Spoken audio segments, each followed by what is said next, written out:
Haleluya, selamat tahun baru 2026. Tuhan Yesus memberkati. Dan hari ini, di hari pertama di tahun ini, kita diberikan kesempatan untuk kita datang beribadah kepada Tuhan.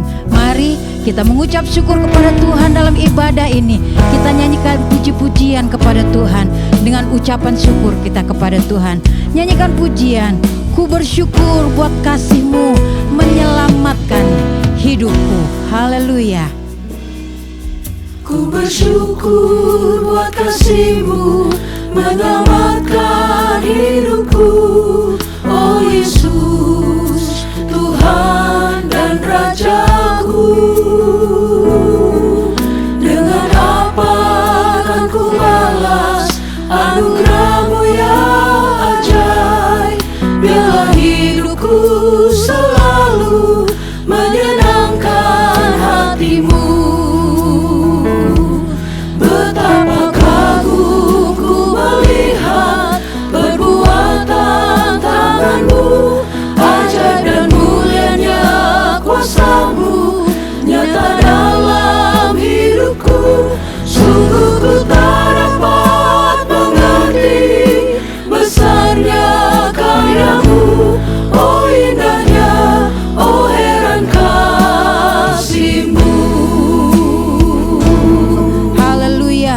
Bersyukur buat kasih-Mu yang menyelamatkan hidupku. Kita bersyukur kepada Tuhan. Haleluya. Ku bersyukur buat kasih-Mu menyelamatkan hidupku. Oh Yesus, Tuhan dan Rajaku. Dengan apa akan ku balas anugerah-Mu yang ajaib. Biarlah hidupku selalu menyenangkan hati-Mu. Betapa kagum ku melihat perbuatan tangan-Mu. Dia yang menyelamatkan kita. Dia juga yang memberikan kesempatan kepada kita memasuki tahun yang baru ini. Haleluya, puji Tuhan.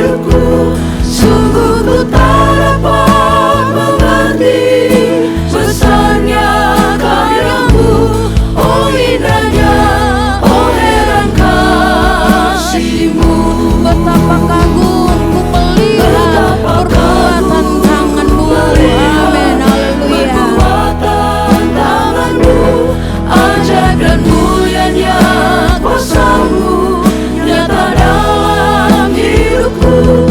Sungguh ku tak dapat mengerti besarnya karya-Mu. Oh indahnya, oh heran kasih-Mu. Sungguh ku tak dapat mengerti betapa besar kasih Tuhan dalam hidup kita. Haleluya, haleluya. Oh indahnya, oh heran kasih-Mu.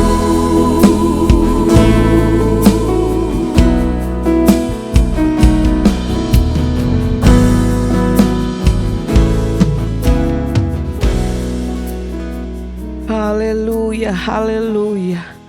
Kami bersyukur Tuhan untuk penyertaan-Mu yang begitu luar biasa boleh kami alami. 1 tahun sudah kami lewati dan kami boleh menikmati Tuhan tahun yang baru dengan kebaikan Tuhan. Dengan kami mengingat betapa besar karya-Mu yang begitu luar biasa dalam kehidupan kami. Kami dapat melewati hari-hari kami dengan pertolongan Tuhan yang luar biasa. Terima kasih Bapa yang baik. Kalau sampai hari ini juga Tuhan, kami boleh menikmati ibadah yang ada Tuhan. Biarlah kuasa Roh Kudus bekerja saat ini, yang menjamah setiap kami dimanapun kami berada, supaya kami boleh menikmati ibadah yang indah ini bersama dengan Engkau. Terima kasih Bapa yang baik. Kami bersyukur, kami berterima kasih oleh anugerah-Mu yang begitu besar. Saat ini kami siap untuk memulai ibadah kami, memuji dan membesarkan nama-Mu, menyenangkan hati Tuhan. Terima kasih Tuhan, kami bersyukur. Alaskan doa ini dalam nama Tuhan Yesus Kristus. Haleluya. Amin. Haleluya, mari kita bersuka cita sebab hari yang baru ini Tuhan buat kita semua. Dan biarlah hari ini kita memuji Tuhan, senangkan hati Tuhan, besarkan nama Tuhan, pujilah Dia, kemurahannya besar, tiada terbilang. Kita berikan sukacita kita kepada Tuhan. Haleluya. Besarkan nama Tuhan, pujilah Dia, kemurahannya besar, tiada terbilang. Aku tak dapat balas besar kasih-Nya. Oh, besarkanlah nama-Nya.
jiwaku. Nyanyi haleluya, haleluya. Pujilah Dia, muliakan Dia selamanya. Nyanyi haleluya, haleluya. Pujilah Dia, muliakan Dia jiwaku. Nyanyi haleluya, haleluya. Pujilah Dia, muliakan Dia selamanya.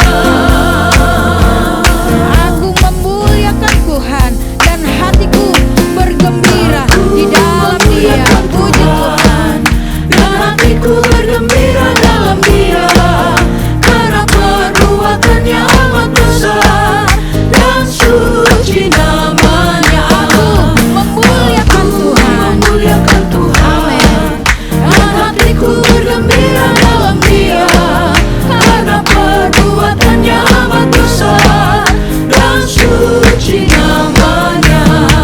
Aku memuliakan Tuhan, aku memuliakan Tuhan. Dan hatiku bergembira dalam Dia, karena perbuatannya amat besar dan suci namanya. Aku memuliakan Tuhan, dan hatiku bergembira dalam Dia, karena perbuatannya amat besar dan suci namanya. Aku memuliakan Tuhan, aku memuliakan Tuhan. Dan hatiku bergembira dalam Dia, karena perbuatannya amat besar dan suci namanya. Aku memuliakan Tuhan, aku memuliakan Tuhan. Dan hatiku bergembira dalam Dia, karena perbuatannya amat besar dan suci namanya. Karena perbuatannya amat besar dan suci namanya. Karena perbuatannya amat besar dan suci namanya. Haleluya, puji Tuhan.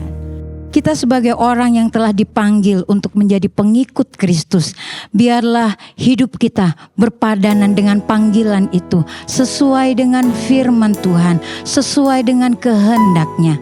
Puji Tuhan, nyanyikan pujian, ku mau hidup turut kehendak Tuhan. Ku mau memberi semua yang dapat kuberikan kepada Tuhan. Haleluya. Ku mau hidup turut kehendak Tuhan. Ku mau memberi semua yang ku dapat berikan. Ku mau cinta Dia lebih dari semua. Ku tak dapat membalas kasih-Nya. Haleluya. Ku mau hidup turut kehendak Tuhan. Biarlah pujian ini menjadi doa kita kepada Tuhan sebagai pengikut-pengikut Kristus. Haleluya. Ku mau memberi semua yang ku dapat berikan. Ku mau cinta Dia lebih dari semua. Ku tak dapat membalas kasih-Nya.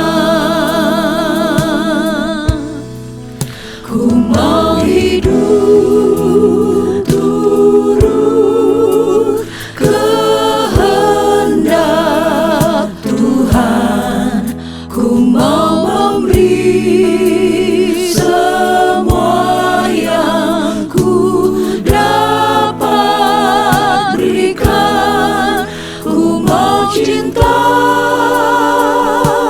Dia lebih dari semua. Ku tak dapat membalas kasih-Nya. Ku mau hidup turut kehendak Tuhan. Ku mau memberi semua yang ku dapat berikan. Ku mau cinta, Dia lebih dari semua. Ku tak dapat membalas kasih-Nya. Haleluya, Bapak Ibu Saudara yang dikasihi Tuhan Yesus Kristus, saatnya kita mau mendengarkan kebenaran firman Tuhan. Biarlah dari kebenaran firman Tuhan, hidup kita akan senantiasa dipimpin, akan senantiasa dituntun untuk kita dapat melakukan kehendak Tuhan. Sebagai pengikut Kristus, biarlah hidup kita seturut dengan firman Tuhan. Itu sebabnya kita minta kepada Roh Kudus untuk menolong kita, memampukan kita menjadi pelaku-pelaku firman Tuhan. Mari kita menyanyikan pujian, Tuhan, ku mau menyenangkan-Mu. Haleluya. Tuhan, ku mau menyenangkan-Mu. Tuhan, bentuklah hati ini jadi bejana untuk hormat-Mu. Cemerlang bagai emas murni. Tuhan, ku serahkan hatiku. Semua ku berikan padamu. Kuduskan hingga tulus selalu, agar aku menyenangkan-Mu. Menyenangkan-Mu, senangkan-Mu, hanya itu kerinduanku. Menyenangkan-Mu, senangkan-Mu, hanya itu kerinduanku. Tuhan, ku mau menyenangkan-Mu. Tuhan, bentuklah hati ini menjadi doa kita kepada Tuhan, untuk hidup kita selalu dibentuk melalui kebenaran firman Tuhan dan Roh Kudus-Nya. Haleluya. Jadi bejana untuk hormat-Mu. Cemerlang bagai emas murni. Tuhan, ku serahkan hatiku. Semua ku berikan padamu. Kuduskan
Terima kasih Bapa yang baik.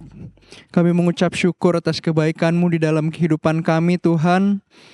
Oleh sebab itu Tuhan, lagu ini pun menjadi kerinduan kami, bahwa kami hidup Tuhan hanya untuk menyenangkan hati-Mu Tuhan. Ini hidup kami persembahkan di hadapan-Mu Tuhan. Biarlah hidup kami menyenangkan Engkau Tuhan. Menjadi dupa yang harum di hadapan-Mu Tuhan. Melalui apapun yang kami kerjakan, apapun yang kami lakukan Tuhan. Kiranya semuanya kami kembalikan untuk kemuliaan nama-Mu saja Tuhan. Terima kasih. Oleh sebab itu Tuhan, ajar kami untuk menyenangkan hati-Mu Tuhan. Melalui apa yang kami kerjakan setiap hari. Engkau mau terus ajar kami Tuhan melalui firman-Mu yang akan dibentangkan sebentar Tuhan. Bekerjalah Tuhan, urapi hamba-Mu yang akan mengajarkan kami firman-Mu lagi. Sehingga Tuhan melalui firman-Mu, hati kami terbuka untuk belajar. Kami mengerti apa yang Engkau inginkan dalam kehidupan kami. Dan kehidupan kami Tuhan benar-benar ada di dalam tangan-Mu. Terima kasih Bapa yang baik, kami mengucap syukur untuk segala sesuatunya. Berterima kasih untuk kebaikan-Mu dalam kehidupan kami Tuhan. Kami mau siapkan hati kami mendengarkan firman-Mu. Kami mendengarkan firman-Mu, kami peralaskan doa kami hanya di dalam nama Tuhan Yesus Kristus, Tuhan dan Juru Selamat kami. Haleluya. Amin.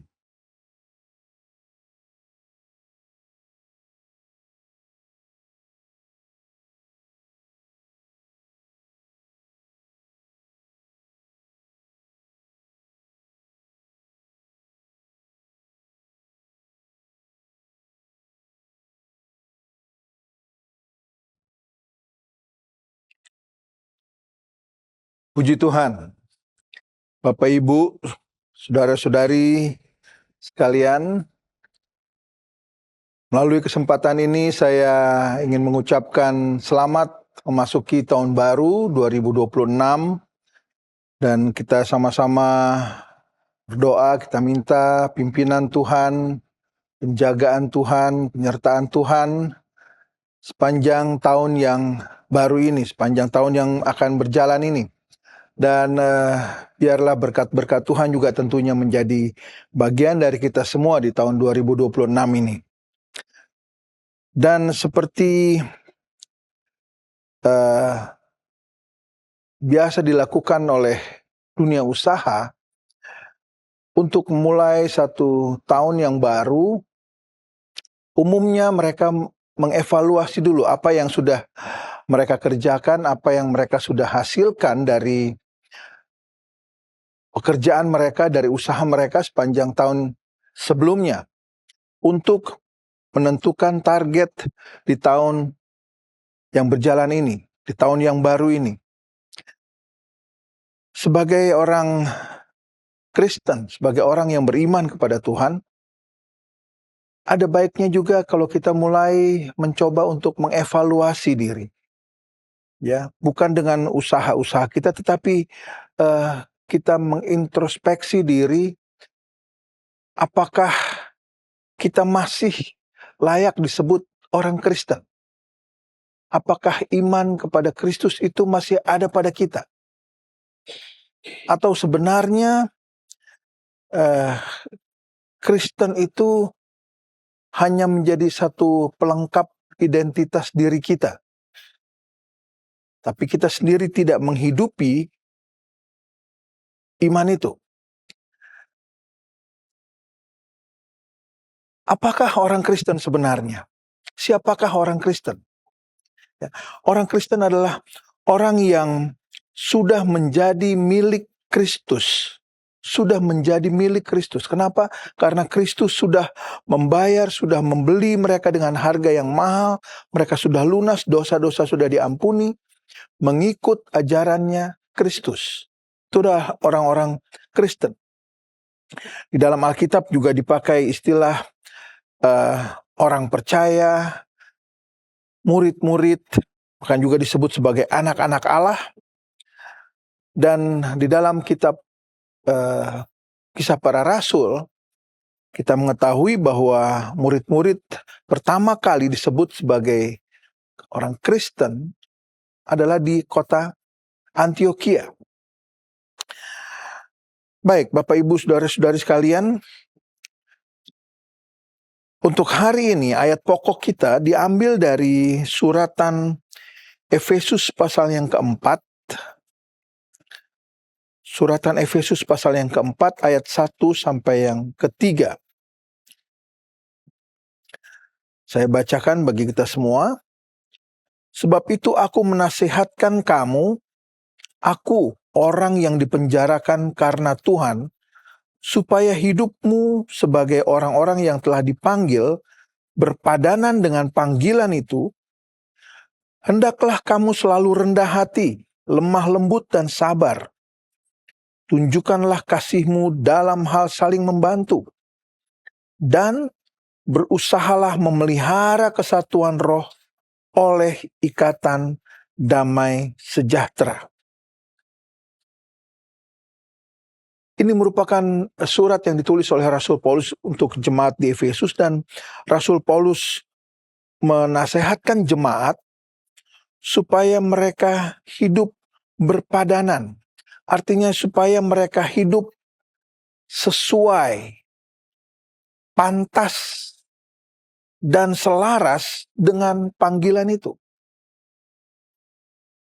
Dan surat ini juga tentunya, ayat-ayat ini juga bagi kita sebagai orang-orang yang sudah menerima Kristus sebagai juru selamat, sudah mengaku sebagai orang Kristen. Kita harus hidup sesuai, kita harus hidup pantas dan selaras dengan panggilan yang Tuhan berikan kepada kita. Panggilan apa itu? Dalam suratan Petrus katakan, kita dipanggil keluar dari kegelapan, masuk ke dalam terangnya yang ajaib. Dan kita sudah menerima panggilan itu. Kita sudah keluar dari kegelapan, dari hidup yang lama, hidup yang dikuasai oleh dosa, untuk kemudian masuk ke dalam terangnya yang ajaib. Terang Allah yang ajaib. Keselamatan sudah menjadi bagian kita. Sebab itu kita dikatakan sebagai, atau disebut sebagai orang Kristen. Iman kita ada di dalam Kristus. Dan karena kita menerima panggilan itulah, kemudian kita menjadi orang percaya kepada Yesus Kristus yang memanggil kita. Masalahnya sekarang, tadi saya sudah katakan di awal, kita ingin mengevaluasi, mengintrospeksi diri. Apakah kadar iman kita masih layak untuk disebut sebagai orang Kristen, orang yang percaya kepada Kristus? Coba kita mulai memeriksa keadaan kita. Kita mulai memeriksa diri kita. Sebab di dalam suratan Galatia pasal yang ke-6, Galatia 6 ayat yang ke-10 katakan, karena itu, selama masih ada kesempatan bagi kita, marilah kita berbuat baik kepada semua orang, tetapi terutama kepada kawan-kawan kita seiman. Kita mulai menguji, memeriksa kadar iman kita. Apakah ayat ini masih berlaku dalam kehidupan kita? Artinya apakah kita masih berbuat baik kepada semua orang? Atau paling tidak ayat ini katakan terutama kepada kawan-kawan kita seiman. Apakah kita masih melakukan hal-hal yang baik? Apakah kita masih memperhatikan kehidupan mereka? Apakah kita mengetahui kalau mereka dalam keadaan yang susah, dalam keadaan yang sakit? Apakah kita masih mau membantu mereka? Seringkali Tuhan memberkati kita, kita merasa nyaman dengan berkat-berkat yang sebenarnya datang dari Tuhan, tetapi kemudian karena pengaruh dunia begitu kuat, kasih itu mulai luntur dari dalam hati kita. Kita tidak lagi beriman kepada Tuhan, dan kita mulai tidak lagi melakukan kebenaran firman Tuhan. Sehingga kita mulai tidak melakukan ajaran ini. Kita tidak memperhatikan orang-orang sekitar kita. Kita tidak memperhatikan kawan-kawan kita seiman. Sehingga Rasul Petrus dalam suratan 1 Petrus katakan, hormatilah semua orang, kasihilah saudara-saudaramu, takutlah akan Allah dan hormatilah raja. Sekali lagi, kita memperhatikan orang-orang yang ada di sekitar kita. Hormatilah semua orang. Bukan karena jabatannya, pangkatnya, kedudukannya lebih tinggi dari kita. Tetapi hormati semua orang. Karena di hadapan Tuhan semua kita setara. Benar, dalam kehidupan sehari-hari ada orang yang kedudukannya lebih tinggi dari kita, pangkatnya lebih tinggi yang kita hormati. Tetapi kita menghormati semua orang. Kemudian kasihilah saudara-saudaramu. Jangan karena rebutan warisan, jangan karena bisnis yang sama, rebutan customer, rebutan klien, kemudian saudara bersaudara, hubungannya menjadi putus, bermusuhan. Ayat dalam 1 Petrus itu katakan, kasihilah saudara-saudaramu, baik saudara kandung maupun saudara-saudara seiman kita. Kasihi mereka, perhatikan mereka, bantu mereka ketika mereka dalam keadaan yang berkekurangan. Tuhan kiranya menolong kita semua. Itu satu hal yang bisa kita pakai untuk mengukur kadar iman kita. Apakah kita masih beriman kepada Tuhan? Apakah kita masih melakukan kebenaran firman Tuhan? Yang kedua, coba kita buka di dalam Matius pasal yang ke-28. Injil Matius pasal yang ke-28. Ayat 19 dan ayat 20.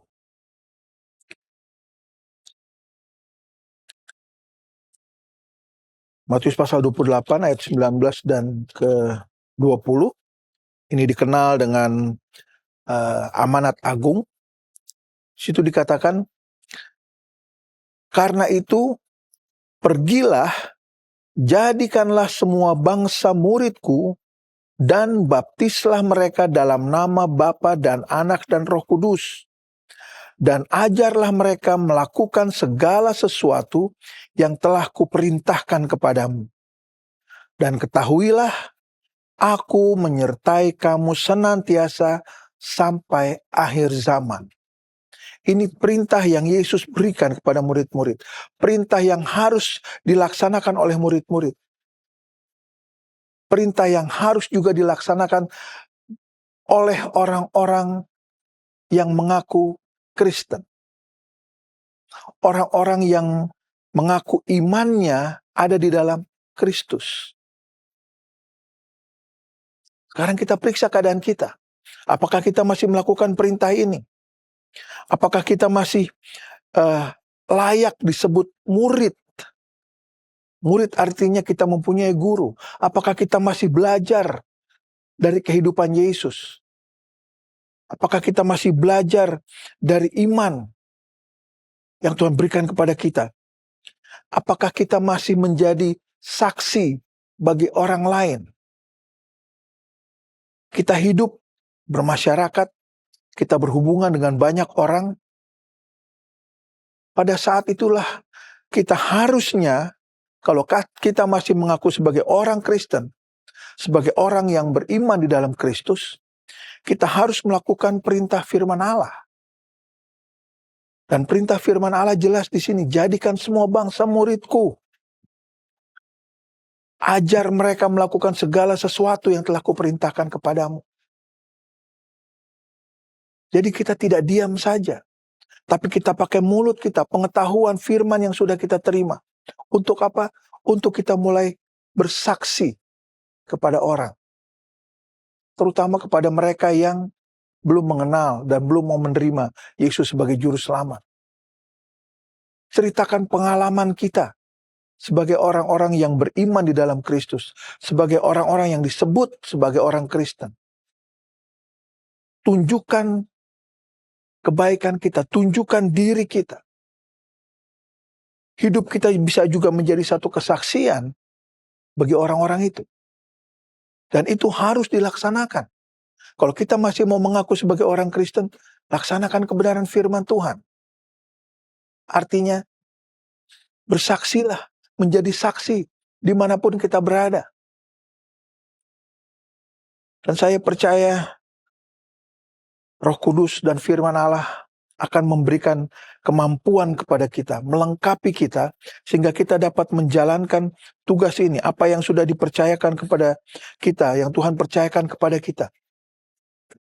Supaya nyata benar bedanya antara orang-orang yang menaruh harapnya, menaruh imannya di dalam Kristus, dengan mereka yang belum mengenal Kristus. Kita memperkenalkan Kristus kepada mereka, supaya mereka juga selamat. Keselamatan itu bukan hanya bagi diri kita sendiri, karena Yesus mencintai semua orang, bahkan dalam keadaan berdosa. Kita juga dulu dalam keadaan berdosa, dan Tuhan sudah mencintai kita. Kita diselamatkan. Hal yang ketiga, kita bisa lihat di dalam suratan Roma pasal yang ke-8, Roma pasal yang ke-8 ayat yang ke-17.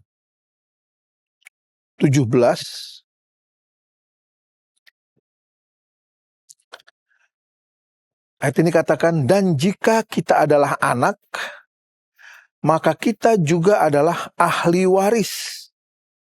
Maksudnya orang-orang yang berhak menerima janji-janji Allah, yang akan menerimanya bersama-sama dengan Kristus, yaitu jika kita menderita bersama-sama dengan Dia, supaya kita juga dipermuliakan bersama-sama dengan Dia. Periksa lagi kehidupan kita, periksa lagi iman kita, keyakinan kita, apakah masih tetap di dalam Kristus? Kalau kita katakan iya, artinya kita menjadi warisnya, ahli warisnya Allah. Dan apa yang harus dialami oleh ahli warisnya Allah, jelas di sini katakan, yaitu jika kita menderita bersama-sama dengan Dia. Sebagai pewaris kerajaan Allah, kita menjalani kehidupan, mengambil contoh kehidupan Yesus ketika Dia hidup di dalam dunia ini. Dan sebab itu, ketika Yesus hidup dalam dunia ini, kita tahu bahwa Dia ada di dalam, Dia mengalami banyak sekali penderitaan. Dan sebagai orang yang beriman di dalam Kristus, penderitaan itu juga dapat kita alami. Dan kita harus siap mengalami itu. Atau ketika kita mulai mengalami penderitaan, kemudian kita berpaling sebenarnya dari Yesus. Ketika kita mengalami penderitaan, kita mengambil jalan pintas. Lebih baik kita melepaskan iman kita dan tidak lagi mau percaya kepada Yesus. Periksa kadar iman kita. Apakah kita masih layak disebut sebagai pengikut Kristus? Apakah kita masih layak disebut sebagai orang Kristen? Jangan lari dari penderitaan. Tetap tinggal dan Tuhan akan memberikan kekuatan kepada kita. Daftar pertanyaan-pertanyaan untuk mengukur kadar iman kita bisa menjadi lebih banyak lagi. Ya. Dan bila dari pertanyaan-pertanyaan itu, dari ukuran kadar iman itu, ternyata kita memang masih tetap dapat bertahan, disebut sebagai orang percaya, bertahan, dapat disebut sebagai orang Kristen.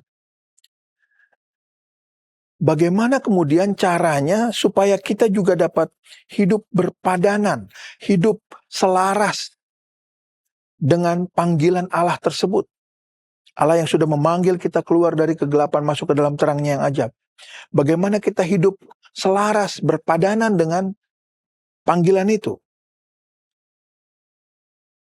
Yang pertama, untuk kita dapat hidup selaras dengan panggilan itu, kita harus hidup dalam kerendahan hati. Jangan sombong. Ya. Pelihara hati kita, pelihara pikiran kita, supaya kita tidak menjadi orang-orang yang tinggi hati, supaya kita tidak menjadi orang-orang yang arogan.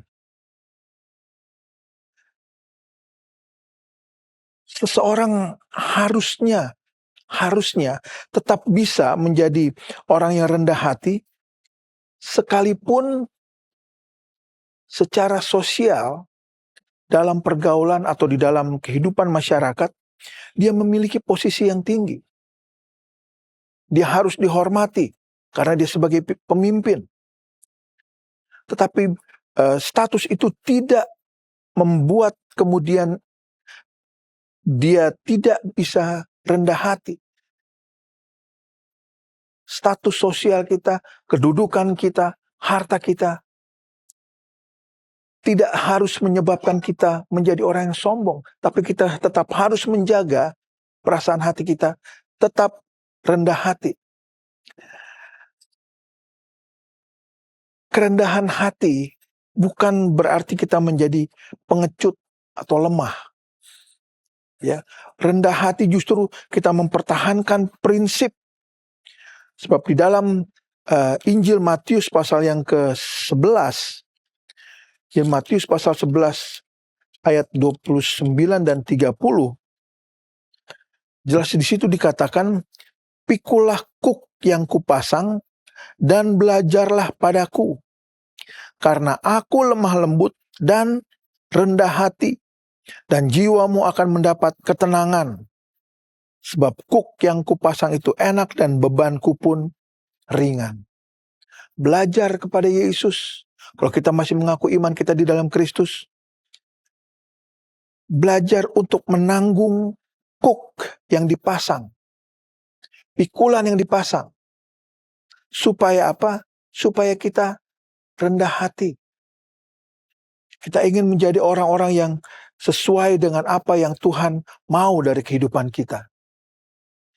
Untuk hidup berpadan, untuk hidup selaras dengan panggilan yang Allah sudah berikan kepada kita,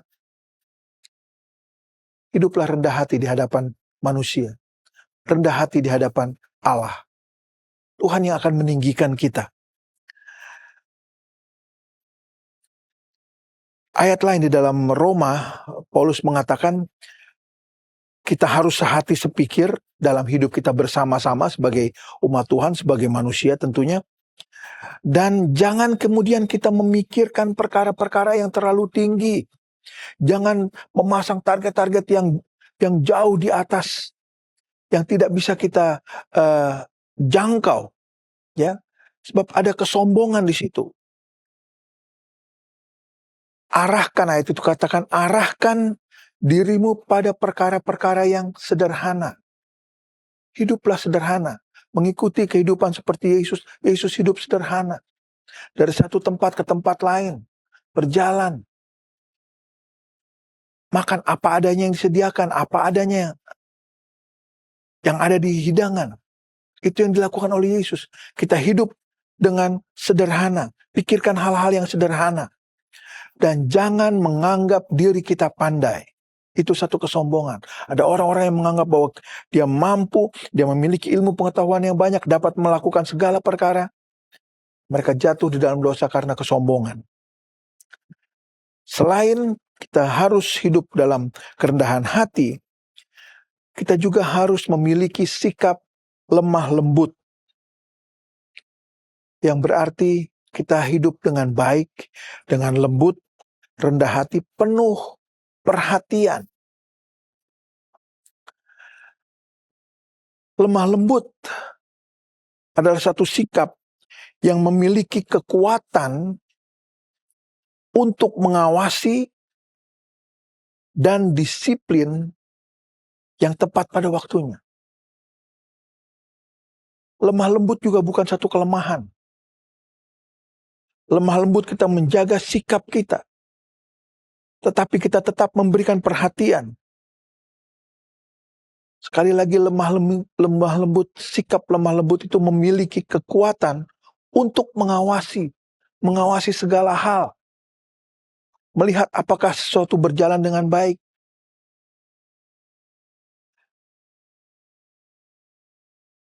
Contoh di dalam Alkitab, di dalam suratan Titus pasal yang ketiga, Titus pasal yang ketiga, ayat yang ke-1 dan 2 katakan, ingatkanlah mereka supaya mereka tunduk pada pemerintah dan orang-orang yang berkuasa, taat dan siap untuk melakukan setiap pekerjaan yang baik. Janganlah mereka memfitnah, janganlah mereka bertengkar, hendaklah mereka selalu ramah dan bersikap lemah lembut terhadap semua orang. Jadi sifat lemah lembut atau sikap lemah lembut adalah sikap yang tunduk pada pemerintah dan orang-orang yang berkuasa. Para pemimpin hormati mereka. Dan bersikap lemah lembut kepada semua orang, bukan hanya kepada para pemimpin kita, tetapi bersikap lemah lembut kepada semua orang. Itu yang Tuhan harapkan untuk menjadikan hidup kita selaras dengan panggilan itu, dengan panggilan yang Tuhan sudah berikan kepada kita. Hal yang ketiga adalah kita harus hidup dengan sabar. Ya, memiliki kesabaran dalam hidup kita. Kesabaran tidak membalas dendam. Ada orang-orang yang melakukan mungkin kejahatan dalam kehidupan kita, ya, menipu kita, melakukan hal-hal yang jahat, yang memalukan kita, yang menyakitkan hati kita. Tapi orang yang memiliki hati yang sabar, hidup dengan sabar, mereka tidak akan membalas dendam atas kejahatan yang mereka terima, atas kejahatan yang orang lakukan kepada mereka. Mereka tetap bersabar untuk jangka waktu yang lama dalam penderitaan atau karena perbuatan jahat orang lain. Tetap bersabar dalam penderitaan mungkin, atau mengalami kejahatan yang dibuat oleh orang lain. Kenapa kita harus hidup dengan sabar? Karena sifat sabar ini adalah sifat agung Allah. Allah kita adalah Allah yang sabar. Allah bersabar dengan orang-orang berdosa. Allah menunggu mereka untuk datang kepada Tuhan. Kita berdosa, kita sudah percaya, tapi kemudian masih melakukan dosa. Allah sabar untuk mengampuni kita. Allah sabar untuk menunggu kita kembali kepadanya. Sehingga di dalam Roma, suratan Roma pasal yang kedua ayat yang keempat, di situ dikatakan bahwa maukah engkau menganggap sepi kekayaan kemurahannya, kesabarannya, dan kelapangan hatinya? Tidakkah engkau tahu bahwa maksud kemurahan Allah ialah menuntun engkau kepada pertobatan? Allah mau bersabar karena apa? Karena Dia ingin kita selamat. Dia ingin kita bertobat. Allah tidak langsung menjatuhkan hukuman. Sekalipun perbuatan sikap kita sudah menyakiti hati Allah, Allah menunda hukumannya bagi kita. Sebab itu biarlah kasih Allah, kasih yang membuat Allah sabar itu, kasih itu juga menjadi milik kita. Kasih yang berasal dari Allah. Kasih yang sudah membuat kita selamat. Kita dipanggil dari kegelapan masuk ke dalam terangnya yang ajaib. Kalau kasih itu Allah berikan kepada kita, maka dengan kasih itu kita akan mengasihi orang-orang lain. Sesama kita, Tuhan akan mengasihi, apalagi umat Allah, orang-orang percaya. Mereka sudah menerima kasih Allah. Kasih Allah ada di dalam hati mereka. Mereka saling mengasihi, kita dapat saling mengasihi satu dengan yang lain. Hidup berpadanan dengan panggilan itu. Milikilah hidup yang selaras dengan panggilan yang Allah sudah taruh ke dalam hidup kita. Panggilan yang sudah membuat kita keluar dari kegelapan, masuk ke dalam terangnya yang ajaib.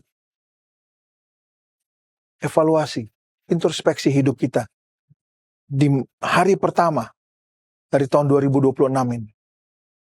Periksa apakah perjalanan hidup kita sepanjang tahun yang lalu sudah berpadanan, sudah selaras dengan panggilan yang Allah taruh itu.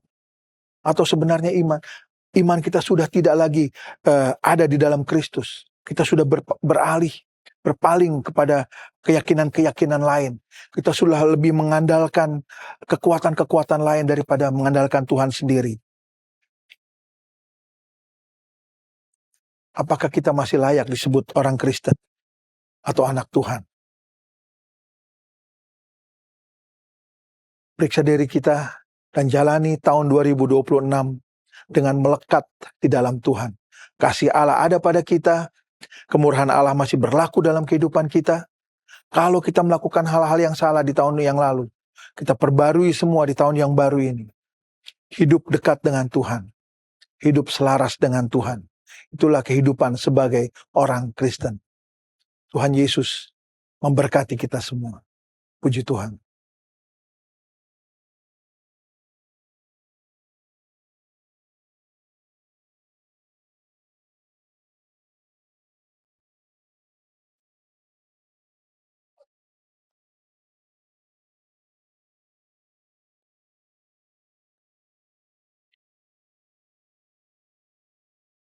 Sebelum kita masuk di dalam perjamuan Tuhan, kita mau satukan hati, berdoa,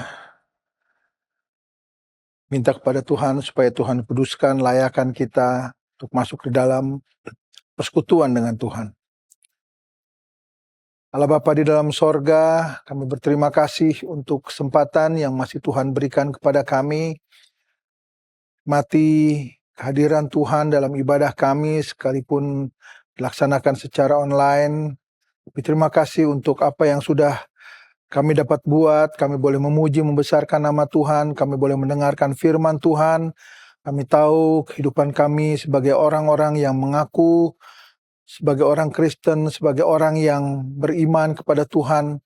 Kami harus hidup selaras dengan panggilan yang Tuhan sudah taruh di dalam kami, itu panggilan yang Tuhan sudah berikan kepada kami, sehingga kami yang harusnya binasa, kami boleh keluar masuk di dalam terang Tuhan, terang kemuliaan Tuhan, terang yang ajaib itu menjadi bagian kami. Dan semua dapat terjadi karena pengorbanan Yesus di kayu salib. Itu adalah kasih Allah dalam kehidupan kami. Ajar kami menghargai apa yang Tuhan sudah kerjakan, supaya dengan sukacita kami boleh menikmati perjamuan Tuhan, bersekutu dengan Engkau di dalam darah dan tubuh Kristus. Terima kasih Tuhan Yesus. Kami siapkan hati kami, dalam nama Tuhan Yesus Kristus kami berdoa dan mengucap syukur. Haleluya. Amin.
Roti yang adalah tubuh Kristus, pegang dengan tangan kanan kita. Firman Allah katakan, sebab apa yang telah kuteruskan kepadamu, telah aku terima dari Tuhan, yaitu bahwa Tuhan Yesus pada malam waktu ia diserahkan, mengambil roti dan sesudah itu ia mengucap syukur atasnya. Ia memecah-mecahkannya dan berkata, inilah tubuhku yang diserahkan bagi kamu. Perbuatlah ini menjadi peringatan akan daku. Dengan mengucap syukur kepada Tuhan, di dalam nama Tuhan Yesus Kristus, mari kita makan tubuh Kristus ini. Haleluya.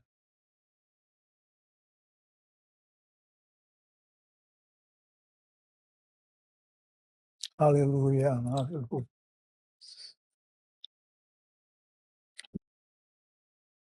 Anggur pada tangan kanan kita. Firman Tuhan berkata, demikian juga ia mengambil cawan sesudah makan lalu berkata, cawan ini adalah perjanjian baru yang dimeteraikan oleh darahku.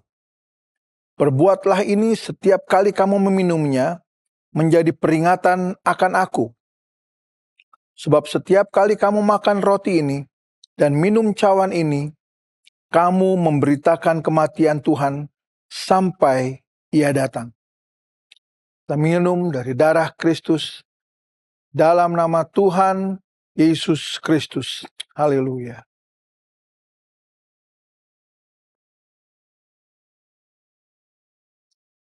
Haleluya. Haleluya. Haleluya. Terima kasih buat Golgota hidupku kembali.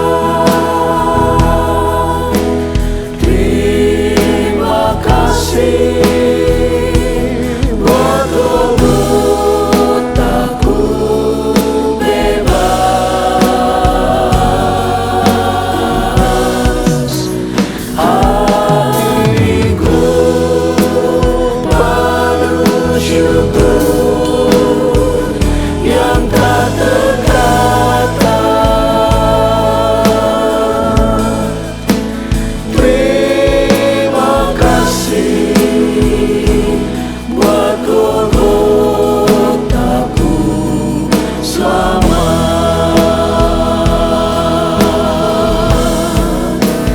Hatiku penuh syukur yang tak terkata. Terima kasih Tuhan. Terima kasih. Terima kasih Haleluya. Golgotaku selamat. Terima kasih untuk Golgota. Terima kasih untuk pengorbanan-Mu Tuhan. Karena kasih-Mu kepada kami. Sehingga kami boleh memasuki tahun 2026 ini Tuhan. Bersama-sama dengan Tuhan. Dan kami serahkan hidup kami seluruhnya ke dalam tangan Tuhan. Pemeliharaan, penjagaan Tuhan, berkat-berkat Tuhan menyertai kami sepanjang tahun ini. Mungkin banyak hal yang tidak kami ketahui, mungkin enggak ada hal-hal yang memberatkan kami di tahun ini. Tapi kami taruh hidup kami ke dalam tangan Tuhan dan kami percaya pemeliharaan Tuhan akan nyata dalam kehidupan kami. Sebab itu Tuhan, biarlah kami juga terus meriksa keadaan hidup kami, supaya kami tetap menjaga iman kami, berdiri di atas kebenaran firman Tuhan. Sekalipun akan begitu banyak angin pengajaran yang mau menjatuhkan kami, tapi biarlah kami tetap berpegang kepada kebenaran firman-Mu, karena kekuatan dari Allah Roh Kudus menjadi bagian kami. Terima kasih Tuhan Yesus. Sekali lagi kami serahkan hidup kami dalam tangan-Mu sepanjang tahun 2026 ini. Kami berjalan bersama-sama dengan Tuhan, dan kami percaya Tuhan memelihara kami. Terima kasih Tuhan. Sekarang saudara-saudara, terimalah berkat dan anugerah dari Allah Bapa, cinta kasih dan kemurahan dari anaknya yang tunggal Yesus Kristus, dalam pemeliharaan kuat kuasa Allah Roh Kudus yang akan selalu menyertai kita, mulai saat ini sampai selama-lamanya. Kita terima berkat ini dengan mengucap syukur di dalam nama Tuhan Yesus Kristus. Semua kita yang percaya berkata, amin.